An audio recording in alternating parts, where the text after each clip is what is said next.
En las familias que faltan los progenitores, se busca la filiación con los abuelos u otros parientes de ambas ramas. Para determinar la identidad y filiación de los niños desaparecidos, se utilizan los estudios hematológicos que consisten en la averiguación de los marcadores genéticos a través de distintas pruebas.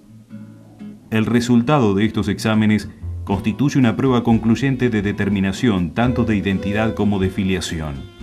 Le llamaron índice de abuelismo a esa fórmula y vinieron a ayudarnos a preparar acá en el Banco Nacional de Datos Genéticos, que después se formalizó por ley del Congreso y en base a eso es lo que se mantiene actualmente el Banco Nacional de Datos Genéticos.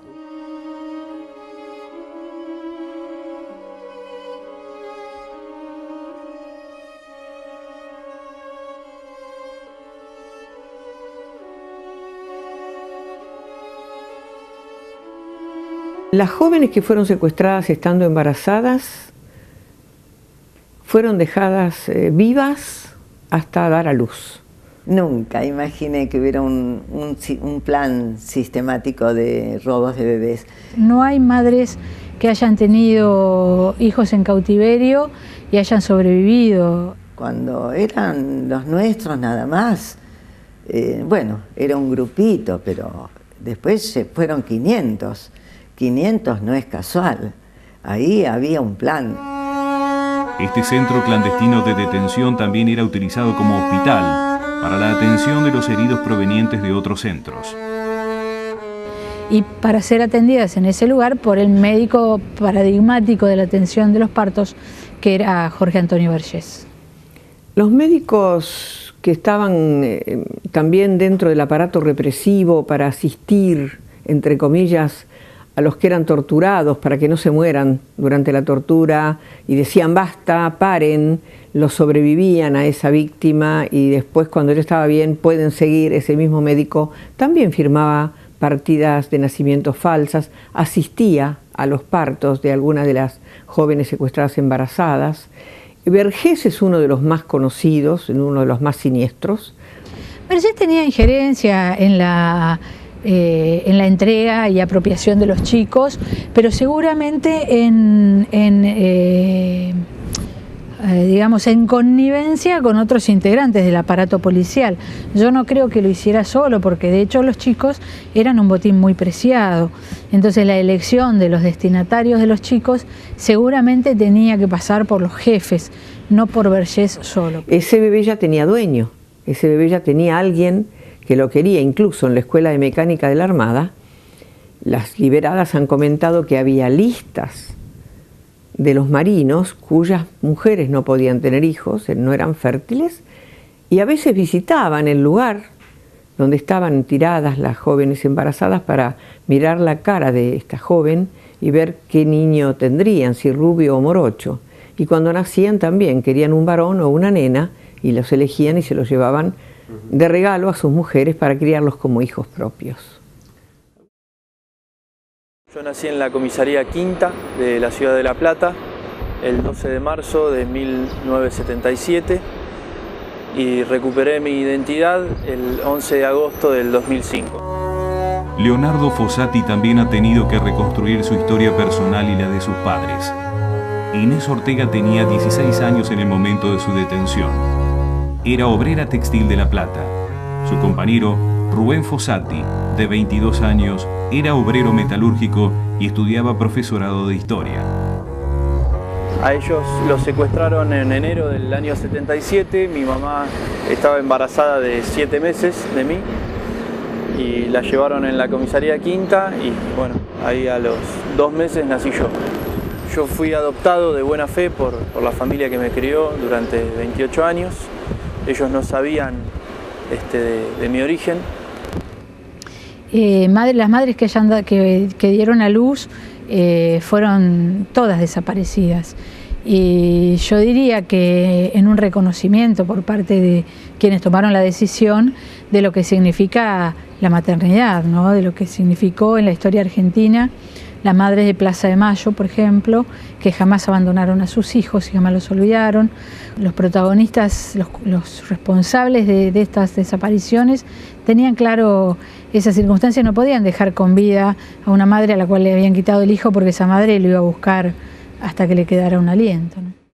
Nosotros fuimos conscientes de que se nos estaba yendo el tiempo, los chicos crecían, no sabíamos dónde, y llegaban a un estado de tener libertad de pensamiento, autodeterminación en la adolescencia, tener dudas por un castigo, un reproche. Siempre los chicos dicen no seré adoptado y buscan, a veces escarban en su identidad.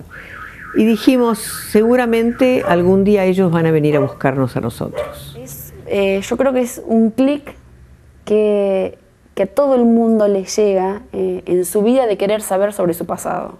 Tengo una hermana más grande que también es adoptada y no nos contaron la verdad de chicos. Nos enteramos de grande y bueno, los dos tuvimos las clásicas dudas de los chicos que son adoptados, que van surgiendo justamente en la niñez y después se van alimentando en la adolescencia y cuando uno va creciendo. Estando viviendo yo en Saladillo, una señora, una clienta del banco, me dice que había un chico que estaba viviendo en Mar del Plata, que ella sabía que era un hijo de desaparecidos, que las actitudes de los padres adoptivos era muy rara, era muy sospechosa, que cada vez que salían de la casa al nene chiquito lo escondían debajo del asiento del auto. Bueno, una serie de datos importantes y a los que agregaba que el parecido físico conmigo era asombroso, que era rubiecito, tenía ojos claros, que tenía pecas. Y bueno, fui tras la búsqueda de ese chico que coincidentemente se llamaba Martín. Tuvimos un vínculo con él, llegamos a hacernos un análisis de ADN que dio negativo. Me acerqué a abuelas y ahí empezó la búsqueda. Primero por diferente documentación, por partidas de nacimiento y demás. Y hasta que unos meses después me hice una extracción de sangre para hacer los análisis de ADN en el Hospital Durán. Y bueno, en agosto del 2005 supe con certeza que era hijo de Rubén y de Inés y que mi nombre era Leonardo.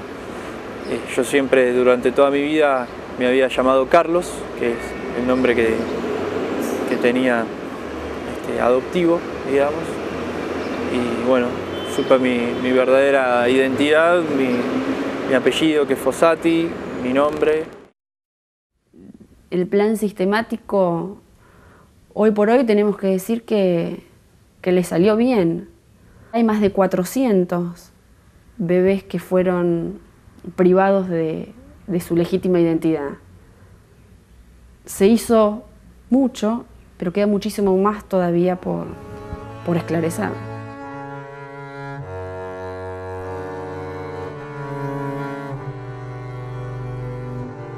Después de estar en el pozo de Banfield, Estela, Maris y Jorge habrían sido llevados al centro clandestino que funcionó en el casco de la estancia La Armonía, un lugar destinado a la práctica de interrogatorios mediante la aplicación de tormentos, a la eliminación física de prisioneros ilegales y al entierro de los restos en fosas comunes.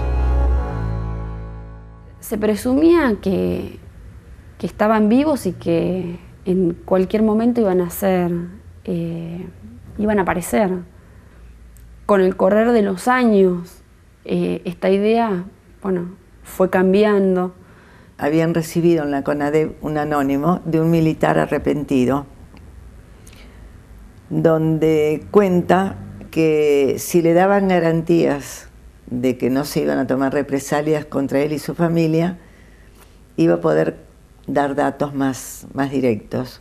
Después cuenta de un chico que lo habían fusilado y que estaba enterrado en la estancia La Armonía.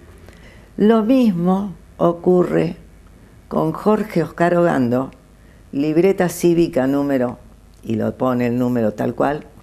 Y Estela Maris Montesano de Ogando, embarazada, libreta cívica número, y pone el número de Estela exacto.